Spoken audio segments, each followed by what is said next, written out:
त्या सगळ्यांनी असणारा पाठीमागे सरकार नोंद पावलं.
आता बरोबर आहे. हे आता म्हणजे मी असं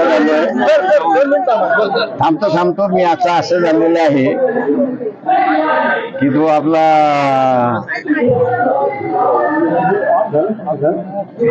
सिक्रेट एजंट असतो ना, सगळं वायरलेस घेऊन. उपस्थित सर्व पत्रकार बंधू भगिनींचे स्वागत. मुलांना विनम्र अभिवादन, पक्षातर्फे विनम्र अभिवादन. आणि आम्ही बाळासाहेबांना विनंती करतो की आजच्या या प्रेसला सुरू करा. महात्मा फुलेंना आम्ही असणारी या ठिकाणी आपली सुमन वाहण्यासाठी या ठिकाणी जमलेलो आहोत. परंतु त्याच्याच बरोबर या ठिकाणी मौलाना हसन कादरी, त्याच्यानंतर कारी इद्रिस, त्याच्यानंतर मौलाना बिस्मिल्ला मुफ्ती अहमद, मौलाना हसन अन्सारी असे हे सगळे या ठिकाणी उपस्थित आहेत. एकंदरीत महात्मा फुलेने जो लढा सुरुवात केला त्या लढ्याची असणारी फळं आपल्याला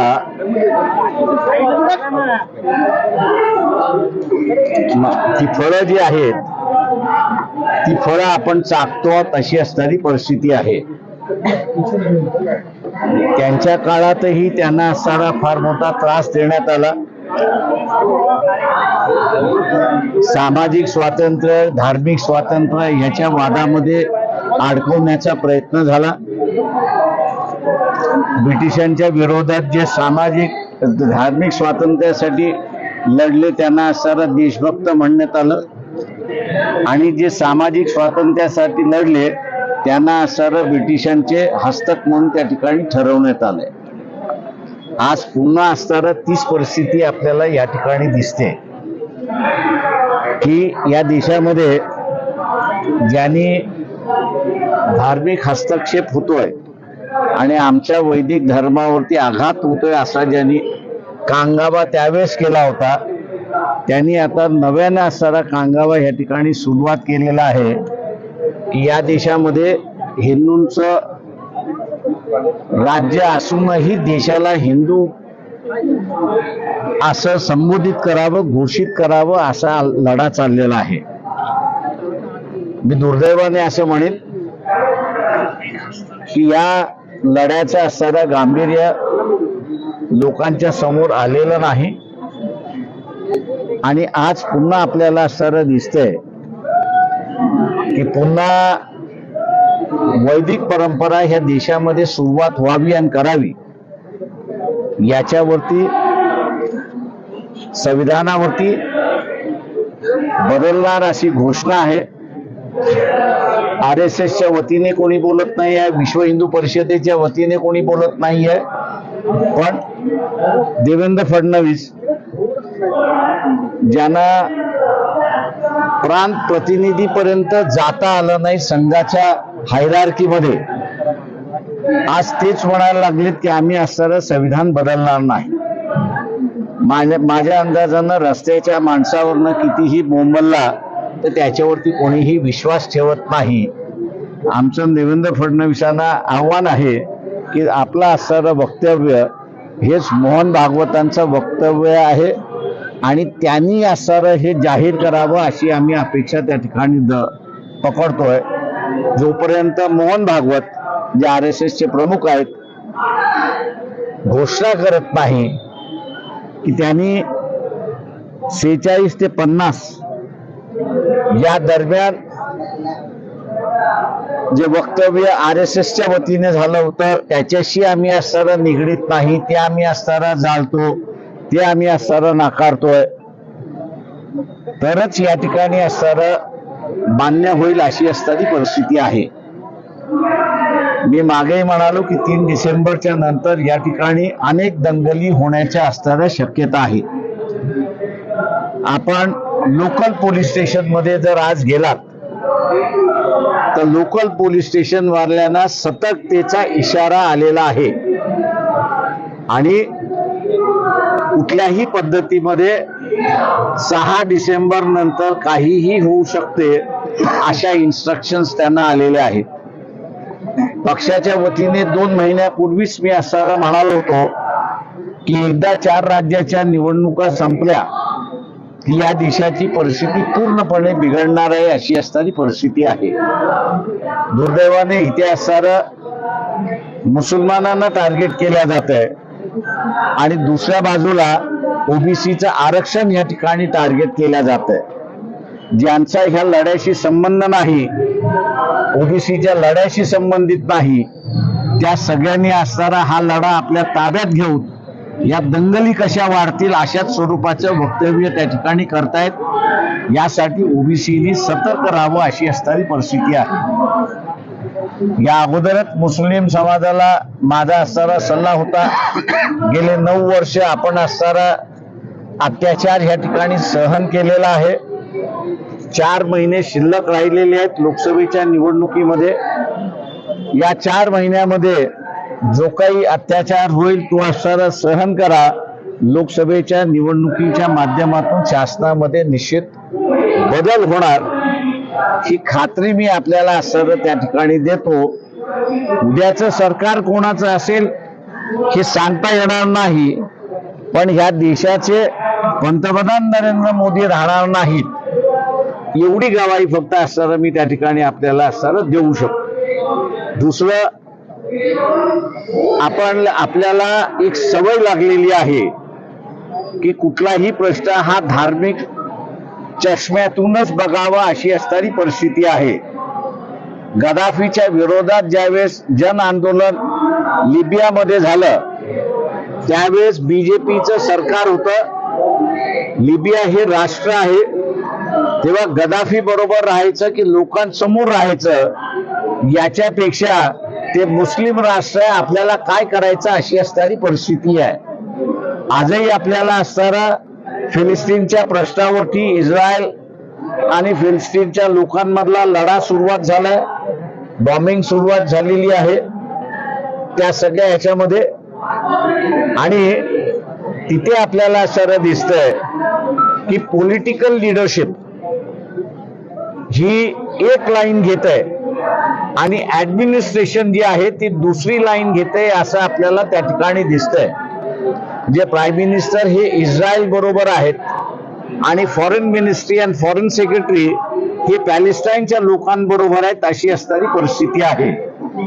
अशा या ठिकाणी भारतावरती फार मोठा परिणाम होऊ शकतो. या युद्धाची व्याप्ती वाढली तर या युद्धाची व्याप्ती वाढली तर भारतावरती फार मोठा परिणाम होऊ शकतो. कारण का भारतीय या गल्फ कंट्रीज मध्ये 5 कोटीच्या वरती आहेत अशी असणारी परिस्थिती आहे. युद्ध झालं तर त्यांना असणारं सोडावं लागेल किंवा त्यांना असणारं सुरक्षित आणण्यासाठी सरकारला पूर्णपणे बोजा उचलावा लागेल. दुसऱ्या अनेक गोष्टी आहेत की ज्या मी इथे मांडलं, एकच फक्त आपल्या समोर या ठिकाणी मांडलंय. माया बरोबर असणारे जमाते इस्लामीचे असणारे पुणे शहराचे अध्यक्ष आहेत, जमाते उलमा हिंद यांचे असणारे अध्यक्ष आहेत. सरकारी 3 दिवसापूर्वी मुंबईमध्ये सर्व मुस्लिम संघटनांची बैठक झाली. एक 400 उलेमा आणि मौलवी त्या ठिकाणी उपस्थित होते आणि त्या सगळ्यांचा निर्णय झाला की 8 डिसेंबरला आझाद मैदानावरती पॅलेस्टाईनच्या इश्यूवरती, फिलिस्टाईनच्या इश्यूवरती आपण असणारा पीस सभा त्या ठिकाणी घेतली पाहिजे आणि वेगवेगळ्या धर्माचे जे लोक आहेत त्या सगळ्याने त्या ठिकाणी उपस्थित राहावं असं आवाहन सुद्धा त्या ठिकाणी करण्यात आलेलं आहे. मी असं म्हणेन की मुस्लिम संघटनांच्या, रिलिजियस संघटना असतील, पण त्यांनी असणारं एक भूमिका घेतली. त्या भूमिकेला वंचित बहुजन आघाडी साथ देते आणि आम्ही त्या ठिकाणी उपस्थित राहणार आहोत. तेव्हा आंतरराष्ट्रीय प्रश्नांकडे धर्माच्या चष्म्यातून न बघता, ते एक वेगळं राष्ट्र आहे आणि भारत एक वेगळं राष्ट्र आहे, तर या 2 राष्ट्रांच्या भूमिका कशा असल्या पाहिजेत, त्यांचे संबंध कसे असले पाहिजेत, या दृष्टिकोनातून सामान्य माणसाने सुद्धा विचार करायला सुरुवात केली पाहिजे. भारतीय जनता पक्ष, RSS त्यांच्या संलग्न असणाऱ्या संघटना हा मुसलमानाचा इश्यू आहे, आपल्याला काय करायचं आहे त्यांचं ते बघून घेतील अशी जी भूमिका आहे, मी असं म्हणेन की ही चुकीची भूमिका आहे. एक राष्ट्र दुसऱ्या राष्ट्राबरोबरच्या संबंधाचा हा प्रश्न आहे. भारतीय फार मोठ्या प्रमाणात गल्फ कंट्रीज मध्ये नोकऱ्यांच्या निमित्ताने, उद्योगाच्या निमित्ताने त्या ठिकाणी आहेत, त्यांच्यावरती सुद्धा परिणाम होऊ शकतो. आणि म्हणून वंचित बहुजन आघाडीने 8 डिसेंबरच्या पीस सभेला पाठिंबा दिलेला आहे आणि आम्ही अपेक्षा करतो की मुस्लिम समाज मोठ्या प्रमाणात त्या पीस सभेला उपस्थित राहील अशी परिस्थिती आहे. आपण आता विचारा. सर, आज टाइम्सला तुमची मुलाखत प्रसिद्ध झाली आहे. तुम्ही भुजबळांवरती ओबीसीच्या संदर्भात एक कमेंट केली की भुजबळ हे मंडल कमिशनच्या शिफारशींच्या विरोधामध्ये होते. ते थोडंसं इलॅबरेट करा, कधी होते, कसे होते? आणि मला वाटतं तुम्ही जरा शोधून लिहिलं आणि जर हे केलं तर अधिक चांगलं आहे. मला जे बोलायचं होतं ते मी बोलून झालं माझं. त्याच्यामुळे आता ज्या डिटेल्स आहेत त्या डिटेल जरा पत्रकारांनी शोधावं, म्हणजे त्यांनाही जरा इनरिच होईल, त्यांनाही जरा तुमचंही नॉलेज इनरिच झालं पाहिजे असं मला वाटतं. ते इनरिच झाल्याशिवाय रिपोर्टिंग चांगलं होणार नाही अशी माझी स्वतःची समज आहे.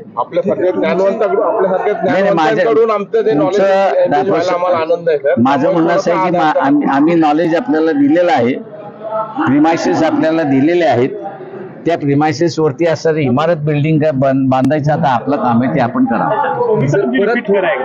तुमची भूमिका नेमकी मागणी काय होती, तुम्ही जे काय रिपीट करा कुठली भुजबळांबद्दलची तुमची कमेंट माझी मांडायची मी ती असणाऱ्या जाहीर सभेमध्ये मांडले, त्याच्यामुळे तुमच्यासमोर मांडण्याची मला काही गरज वाटत नाही अशी परिस्थिती. पण तुम्ही याच्यावरती ठामात की भुजबळांची भूमिका ही मंडल कमिशनच्या विरोधामध्ये होती. म्हणून मी म्हणते जरा इतिहास शोधा आणि काय इतिहास आहे तो जरा लोकांसमोर आणा. बरं, काल भुजबळांना जेव्हा आम्ही असं विचारलं की तुम्ही असं म्हटलात की त्यांची भूमिका मंडल कमिशनच्या विरोधात आहे, तर ते असं म्हटले की माझी तर प्रकाश भाईंबद्दल काही नाराजी नाही किंवा मी माझी त्यांच्याबद्दल नाराजी नाही ना. ते त्यांनी आम्हाला सहकार्य केलं. उलट त्यांना जेलमधनं काढणारा मीच आहे. जजला मी जर शिव्या घातल्या नसत्या तर आज जगन भुजबळ बाहेर नसते.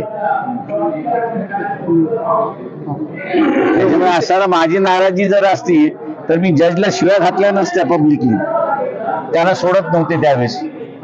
त्यांचा बेल ड्यू होता, तो बेल ज्युडिशरी नाकारत होती त्यावेळेस असताना उलटा वार मीच केला होता की ज्युडिशरी जर व्यवस्थित वागली नाही सुप्रीम कोर्टाच्या निर्णयानंतर तर जजवरती सुद्धा केस होऊ शकते हे त्यांनी लक्षात घ्यावं आणि त्याच्या नेक्स्ट डे मध्ये छगन भुजबळाला सोडण्यात आलेलं आहे पण त्यांनी कधी असताना माझे आभार मानले नाहीत. ओबीसी आरक्षणासंदर्भातली तुमची भूमिका आता नेमकी काय असणार आहे? ती मी काल सभेमध्ये सांगितलेली आहे तुम्ही पुन्हा ऐकून घ्या ती.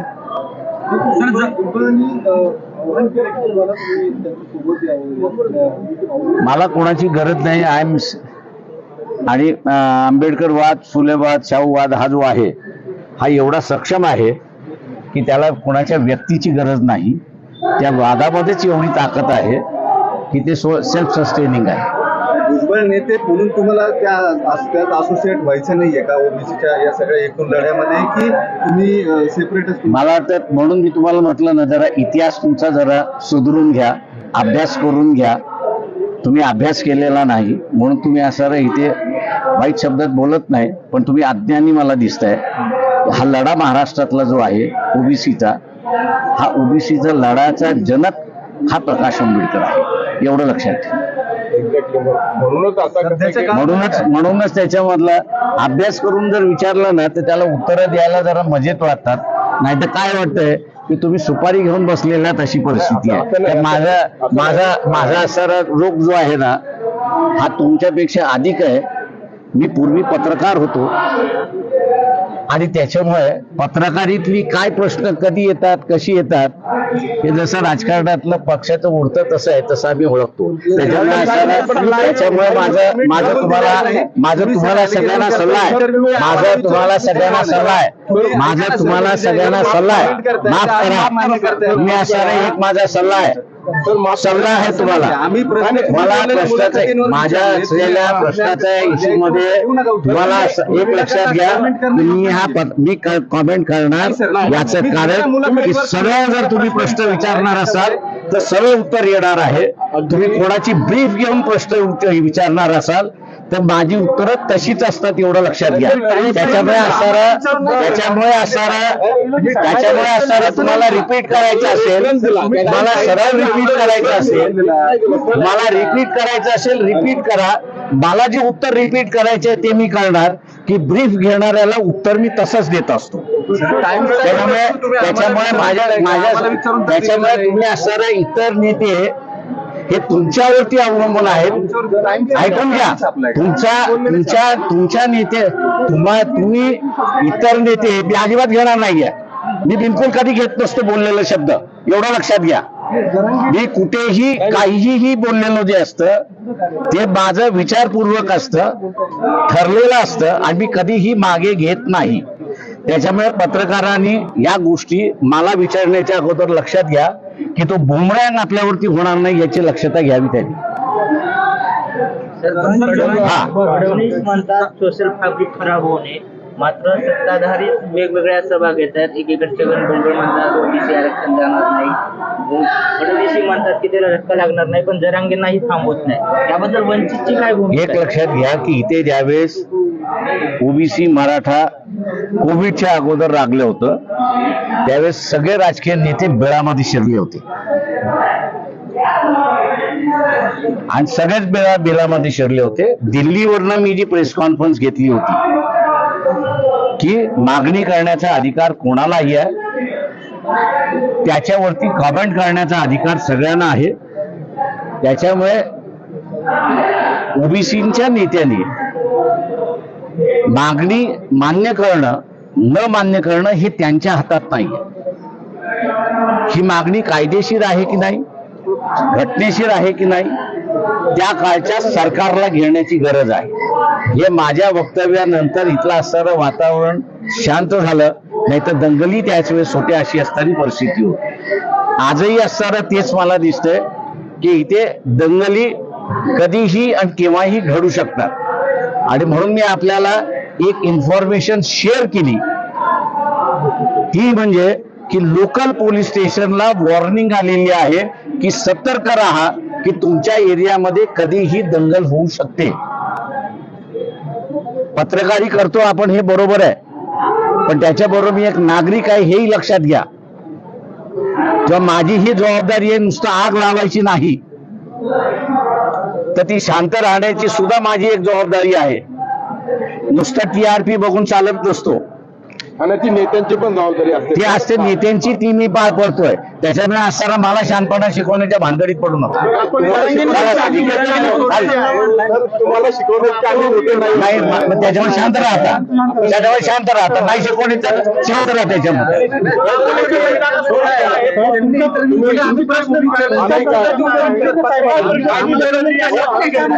काय म्हणाले तुम्ही जरा पडताळून बघा इतिहासात. आम्ही काय म्हणतो बघा की त्याच्या संदर्भामध्ये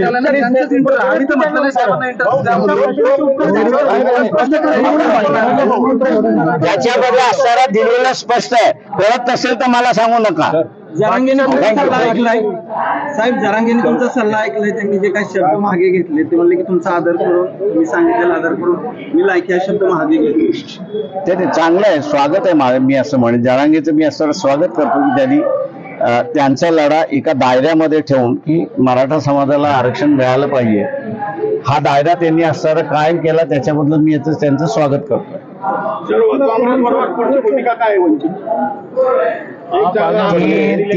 तीन तारखेनंतरचा असणारा तो इश्यू आहे. त्यांनी असं म्हटलं की 3 तारखेनंतर आम्ही असणारे इलेक्शन संपल्यानंतर भूमिका घेऊ, तर तोपर्यंत आपल्याला थांबावं लागेल. ओबीसी विद्यार्थी बड़ी संख्या में आजाद मैदान पर है और स्कॉलरशिप नहीं मिल रही, इसकी वो शिकायत कर रहे हैं. आप वहाँ जाएंगे क्या? क्योंकि कोई भी नेता वहाँ पे अब तक नहीं गया.